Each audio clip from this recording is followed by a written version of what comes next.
Hello friends, कैसे हैं आप सब। उम्मीद करता हूँ सब बहुत ही बढ़िया होंगे। तो दोस्तों, आपके पास बिल्कुल समय ज़्यादा बचा नहीं है। तो मैं आपको अपने हिसाब से, मेरा जो एक्सपीरियंस है उसके एक्सपीरियंस के हिसाब से मैं आपको सिर्फ बताना चाहता हूँ कि अकाउंट में कई लोगों को बहुत ही ज़्यादा डर लगता है। सबसे कठिन सब्जेक्ट बच्चों को जो लगते हैं वो हम लोग को या तो अकाउंट्स लगता है या तो मैथ लगता है। बस यही दो में सबसे ज़्यादा डर लगता है। लॉ में भी डर होता है, लेकिन मेजोरिटी बच्चों को मैथ्स में और अकाउंट्स में ही डर लगता है। तो हम लोग क्या कर सकते हैं अपने अकाउंट्स के सब्जेक्ट के अंदर, वो मैं आपको बता सकता हूँ। और इस वीडियो को देखने के बाद आपको, अगर आपने 50% भी अकाउंट्स पढ़ा है, मेरी बात बिल्कुल ध्यान से सुनिए, मैं बिल्कुल सच बोल रहा हूँ। आप पेपर दे करके आना, अगर मैं झूठ बोल रहा हूँ तो आप मेरे को बोलना, जो आप कहोगे वो मैं कर लूँगा। बिल्कुल सही बात है। 50% अगर आपने अकाउंट में भी पढ़ा है, 50% में भी, तो भी आप अकाउंट में पास हो जाओगे। बस जो बता रहा हूँ उस चैप्टर को पढ़ के एक बार देख के चले जाओ। कुछ याद नहीं करना है, कॉन्सेप्ट में कोई सवाल नहीं लगाना। ऑलरेडी आपने इतने ये चैप्टर तो निश्चित पढ़ ही रखे हैं। तो बताने वाला हूँ, प्लीज़ ये उनके लिए वीडियो है जिनको, जो मतलब कि अभी 50% पढ़े, जिनके पास अभी कॉन्फिडेंस नहीं आ रहा है कि मैं मतलब कर पाऊँगा पेपर क्लियर सही से या नहीं कर पाऊँगा। तो ये उन्हीं के लिए वीडियो है जिन्होंने बहुत अच्छी पढ़ाई करी है। कई फिर मेरे हिसाब से तो कई लोग अच्छी से ही पढ़ाई करते हैं, सभी लोग अच्छी पढ़ाई करते हैं लगभग 70% के आसपास, 80%, 90%, 100% तक सब लोग पढ़ाई कर लेते हैं। तो ये मतलब उन सबके लिए भी हो सकती है, लेकिन मेरा मेन फोकस उन्हीं लोगों पे जिनका कॉन्फिडेंस अभी लूज़ चल रहा है, क्योंकि एग्ज़ाम का प्रेशर रहता है तो थोड़ा लूज़ रहता है। तो अभी यहाँ इंपॉर्टेंट चैप्टर मैं आपको बता देता हूँ, ठीक है। देखिए, थ्योरी में जो बताने जा रहा हूँ, वैसे तो सभी इंपॉर्टेंट है, लेकिन मैं अभी फिर से बता दे रहा हूँ कि मैं ये उनके लिए बता रहा हूँ जिनका भी कॉन्फिडेंस लूज़ है, जो अभी लास्ट टाइम मूवमेंट पे देखना चाहते हैं कि क्या ऐसा पढ़ लें जिससे उनका कॉन्फिडेंस बूस्ट हो सके। उसके लिए सिर्फ ये बता रहा हूँ, ठीक है। तो देखिए, थ्योरी की अगर मैं बात करूँ तो चैप्टर नंबर 1 से accounting concept and principles and convention, लगातार क्वेश्चन इसमें आते हैं, लगातार। आप हमको एक पेपर दिखा दो एग्जाम का जिसमें से ऐसे क्वेश्चन ना आए हो, ठीक है। लगातार इससे क्वेश्चन पूछे जाते हैं। टर्मिनोलॉजी से इतना क्वेश्चन कुछ खास नहीं आते हैं। एक आपका यूनिट नंबर 2, यूनिट नंबर 4 और यूनिट नंबर 5, ये बहुत इंपॉर्टेंट है। अभी यूनिट नंबर 5 तक की मैं बात कर रहा हूँ, उसके बाद भी और बता देता हूँ। ये 3 यूनिट आपको बिल्कुल पढ़ने हैं। कैपिटल और रेवेन्यू एक्सपेंडिचर इतना कठिन तो कुछ है ही नहीं। और इससे तो मैंने देखा है कि लगभग 4 से 5 नंबर का क्वेश्चन पूछा जाता है। बिल्कुल पूछा जाता है। शर्त है कि इससे क्वेश्चन ना पूछा जाए तो हो ही नहीं सकता। ट्रू फॉल्स में भी पूछेंगे, हो सकता है अलग सेपरेट क्वेश्चन भी पूछ लें। तो यूनिट 4 में ये है इसका weightage. Contingent asset and contingent liabilities भी कभी कभार पूछ लिया जाता है, लेकिन इसको भी इंपॉर्टेंट ही मार्क रखना है, क्योंकि इससे भी क्वेश्चन पूछे जाते हैं। बात रही अकाउंटिंग पॉलिसीज की, तो इसको भी पूछा जाता है। मैं ये नहीं बोल सकता इससे नहीं पूछा जाता है, लेकिन जो मेन चीज़ है वो पढ़ के जाइएगा। ये यूनिट नंबर 2, 4, 5, 6 को अगर आपके पास टाइम है तो एक बार रीड मार लेना। मेरी बस यही एडवाइस है, एक बार रीड मार लेना, इतना कठिन कुछ नहीं है। Accounting as a measurement discipline इतना कुछ खास नहीं होता है। अकाउंटिंग स्टैंडर्ड भी इतना नहीं पूछे जाते, इंडियन अकाउंटिंग स्टैंडर्ड भी इतना नहीं पूछे जाते हैं। कभी कदार पूछ ले गए क्या दुक्का, नहीं तो नहीं पूछे जाते हैं। एक चीज़ जो है दोस्तों, वो मैं आपको बता देता हूँ, जो इसमें अभी दिखाई नहीं दे रही, हो सकता है किसी यूनिट में दी हो।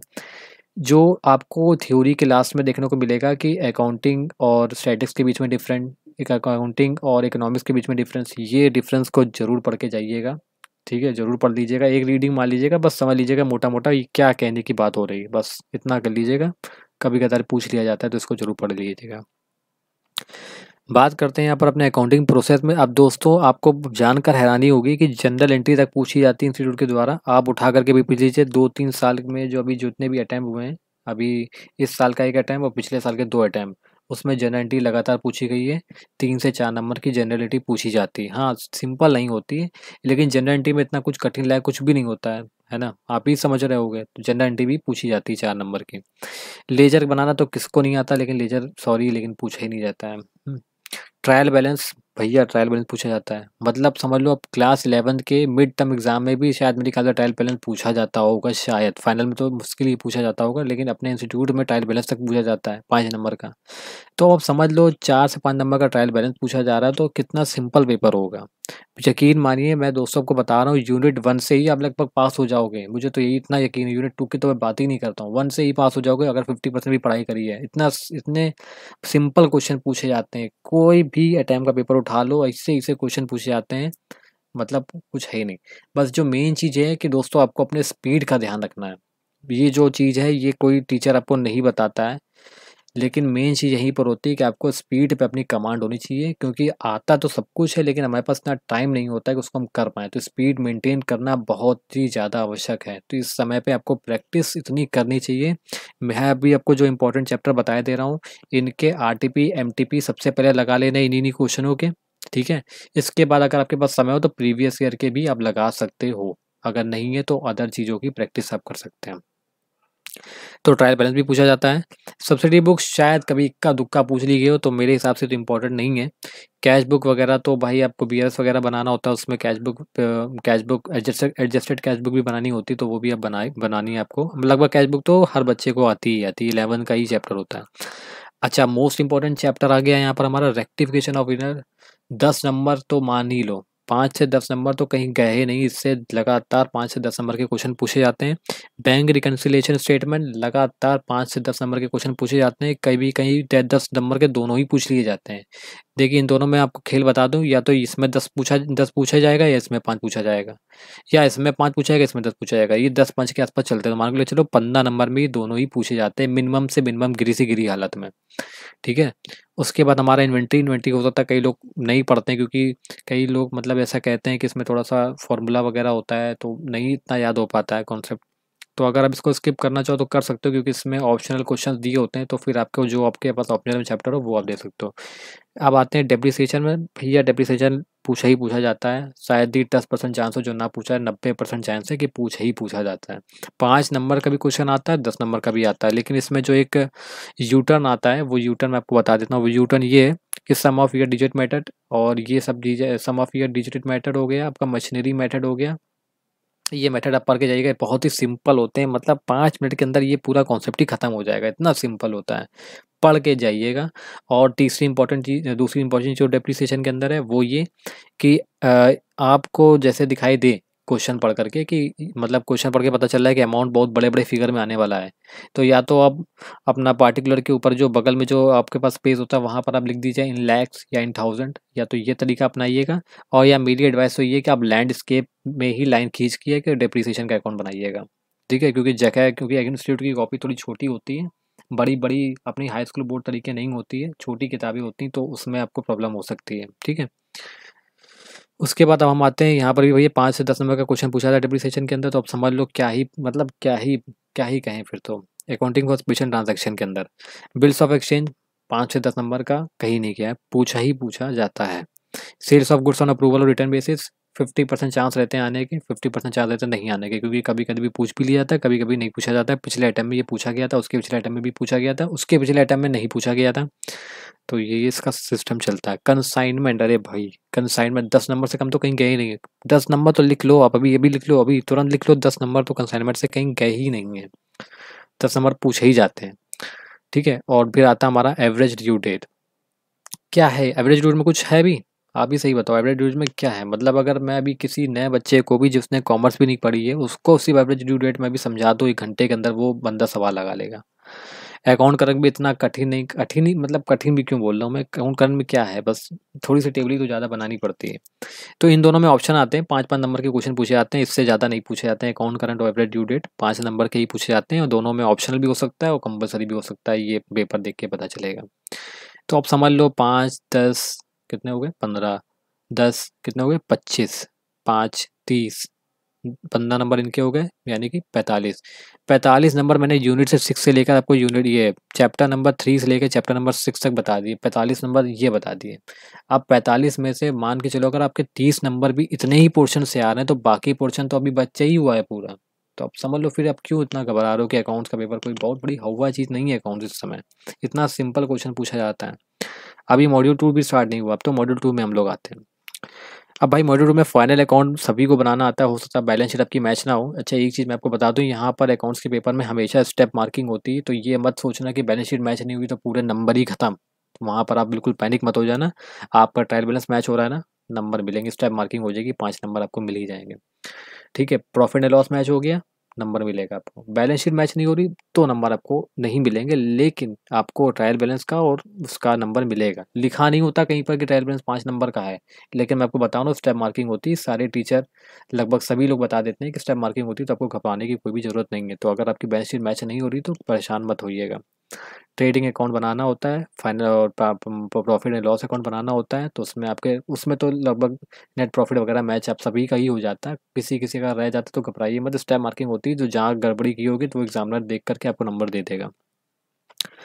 पार्टनरशिप अकाउंट की बात करें तो इसमें भी यही रूल आपका पूरी तरीके से लागू होता है, रिवैल्यूएशन अकाउंट और पार्टनर्स कैपिटल अकाउंट, ठीक है। और बैलेंस शीट आपकी हो गई, कैश अकाउंट वगैरह हो गया। तो ये जो अकाउंट आपसे बोल रहा है वो बनाने होंगे आपको अकाउंट पूरी तरीके से। अगर किसी भी तरीके से बैलेंस शीट मैच नहीं हो रही तो आपने जो अच्छी तरीके से आपने मैचिंग करवाई होगी, चाहे वो रिवैल्यूएशन अकाउंट हो, चाहे रियलाइजेशन अकाउंट हो, चाहे आपका पार्टनर्स कैपिटल अकाउंट हो, आपको उसके भी आपके नंबर दे दिए जाएंगे। हो सकता है उस क्वेश्चन में एडजस्टमेंट दी होगी, वो एडजस्टमेंट आपने बहुत अच्छे से की होगी, आपकी मैचिंग नहीं हो पा रही खाली, तो उसके भी नंबर आपको मिलेंगे। तो पूरे नंबर नहीं मिले लेकिन कुछ तो नंबर मिल ही रहे ना आपको, ठीक है। इसमें जो क्वेश्चन पूछे जाते हैं, देखिए एडमिशन, रिटायरमेंट और डेथ, ये तीनों ही पूछे जा चुके हैं। तो मैं कुछ कह नहीं सकता हूँ, लेकिन बस एक चीज़ कह सकता हूँ कि ये तीनों तो आपको पढ़ने ही रहे हैं, पढ़ने हैं।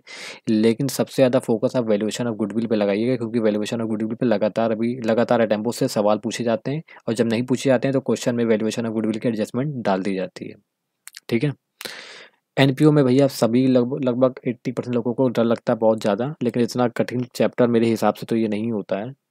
लेकिन अगर आप चाहो तो इसको स्किप कर सकते हो, क्योंकि ऑप्शन दिए होते हैं, या तो आप एनपीओ करो, या तो एनपीओ के साथ पार्टनरशिप का ऑप्शन होगा, या तो फाइनल अकाउंट के साथ ऑप्शन होगा, या फिर कंपनी अकाउंट के साथ भी ऑप्शन हो सकता है। तो आपको जो समझ में आए वो आप कर सकते हो। बात आती है अब हमारे पास यहाँ कंपनी अकाउंट की, तो यहाँ पर कंपनी अकाउंट में भाई शेयर तो कहीं गए ही नहीं है, और प्रो वाला डाटा अलॉटमेंट ही आने वाला है। ये आप मान के चलो 90% यही क्वेश्चन पूछा जाता है सबसे ज़्यादा, क्योंकि बच्चों को इसी में ही सबसे ज़्यादा डर लगता है।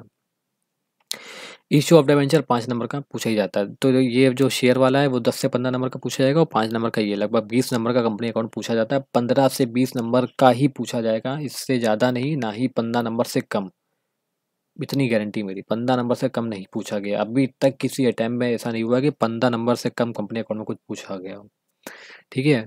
ये होता है इस कंपनी अकाउंट में। तो ये हमारा पूरा सिलेबस कंप्लीट हो गया। अब मैं मॉड्यूल 2 के नंबर भी आपको जुड़वा देता हूँ, मॉड्यूल 1 के भी जुड़वा देता हूँ, एक एवरेज स्टूडेंट के हिसाब से। एवरेज स्टूडेंट ने कंपनी अकाउंट में शेयर सवाल लगाने में उसको बहुत अच्छा लगता है, जनरल एंट्री वगैरह होती है, अगर उसने पढ़ा है अच्छे से। तो आप मान के चलिए अगर अच्छे से 50% लगभग अपने पास जब बच्चे ने पढ़ा है, थोड़ी बहुत एंट्री अगर सही कर दी, उस टाइम मार्किंग के हिसाब से बोलता हूँ, अगर 15 नंबर के क्वेश्चन पूछे गए, एटलीस्ट 15 बोल रहा हूँ, कम से कम जोड़ता हूँ, ठीक है। मान के चलो 7 नंबर उसके आ गए, ठीक है। अब बात कर लेते हैं पार्टनरशिप के। 10 नंबर का क्वेश्चन कहीं नहीं गया, 10 से 15 नंबर का क्वेश्चन आराम से पूछा जाता है। 20-20 नंबर का भी क्वेश्चन पूछा जाता है, 10-15 नंबर के भरोसे भी ना बैठना, 20-20 नंबर भी पूछ लिया जाता है। तो मान लेते हैं 15 नंबर, इसमें भी मान लेते हैं 7, तो 7 दूनी 14 नंबर हो गए हमारे। फाइनल अकाउंट की बात करें तो ये भी 10 से 15 नंबर का कहीं कोई नहीं, 10 नंबर मान लेते हैं। तो इसमें भी अगर आपने 4 नंबर तो एटलीस्ट अच्छा किया होगा, तो 7 दूनी 14, 4 18 नंबर आपके मॉड्यूल 2 के अंदर हो गए। अच्छा, अभी यहाँ तक हम लोग चले आए थे, 18 नंबर हमारे मॉड्यूल 2 के हो गए। एक एवरेज स्टूडेंट की बात कर रहा हूँ जिसने मुश्किल से 30 से 50% ही पढ़ा होगा। 30 तक बोल दिया भाई मैंने, 30 इतना कम कर दिया। खुद ही आप लोग दिमाग लगा लो यार, इसमें क्या ही बताएं। स्टेप मार्किंग के हिसाब से बता रहा हूँ। अभी consignment average due date account करेंगे, ये तो सस्ते चैप्टर होते हैं, हर कोई बच्चा पढ़ ही लेता है, इसमें इतना कठिन नहीं होता, बिल्स ऑफ एक्सचेंज वगैरह। तो इन सबको मिला करके चैप्टर 3 से लेकर के चैप्टर 5 तक की मैं बात करूँ तो देख लीजिए, 10 नंबर का लगभग ये पूछा था, 5 से 10 नंबर का मान लेता हूँ, 5 नंबर का पूछा गया, कम से कम मान लेते हैं, ठीक। 5 नंबर का ये पूछा गया, 10 का तो ये पूछा जाता है, 10 5 15, 15 5 20, 20 10 30, और 30 और ये 10 दोनों मिला करके 40, 40 में 20 नंबर तो कम से कम आएंगे, कि 20 भी नहीं आएंगे, 20 तो आएंगे ना, इतने चैप्टरों से इतने तक, ठीक। तो 18 में 20 जोड़ेंगे कितना हो गया, 38 नंबर हो गया। अब आ जाते हैं हम यहाँ पर ऊपर, बैंक रिकन्सिलेशन और रेक्टिफिकेशन ऑफ 20 नंबर के ये चैप्टर है, 15 से 20 नंबर के चैप्टर है। एटलीस्ट कम से कम आपके इसमें 7 नंबर तो आ ही जाएंगे। तो 38 और 7 कितने हो गए, 45। बाकी यहाँ पर थ्योरी वोरी और ट्रू फॉल्स ये सारी चीज़ें अगर हम मिला लें तो मान के चलिए 5 नंबर आपके उसमें भी आ गए, तो 45 5 50, अच्छे तरीके से पास हो गए यार। 40 नंबर लाने होते हैं मिनिमम से मिनिमम, आप 50 नंबर तक आराम से ले आओगे। बस पैनिक मत होना, समय बिल्कुल बर्बाद मत करना, अभी खूब प्रैक्टिस कर डालो, प्लीज़ प्रैक्टिस खूब करो, ठीक है। मैं प्रैक्टिस के लिए बिल्कुल बोलूँगा, प्रैक्टिस ही आज आप इस समय आपके पास है। आई होप आपको वीडियो अच्छी लगी होगी। तो अगर कोई क्वेरी हो तो प्लीज़ कमेंट करिएगा। तो ये मैंने वीडियो उनके हिसाब से बनाई जिनका कॉन्फिडेंस बिल्कुल लूज़ है, जिन्होंने अभी अकाउंट्स इतने अच्छे से नहीं पढ़ी हुई थी, अभी लास्ट मोमेंट में वो क्या कर सकते हैं, वो उनके लिए एडवाइस है। बाकी जिन्होंने बहुत अच्छी पढ़ाई की होगी तो उनको तो इतना कॉन्फिडेंस में आ चुका होगा कि बस पूछो ही मत फिर तो। चलिए, ऑल द बेस्ट आपके एग्ज़ाम के लिए, आपकी तैयारी के लिए। मिलते हैं नेक्स्ट वीडियो में। Thank you so much.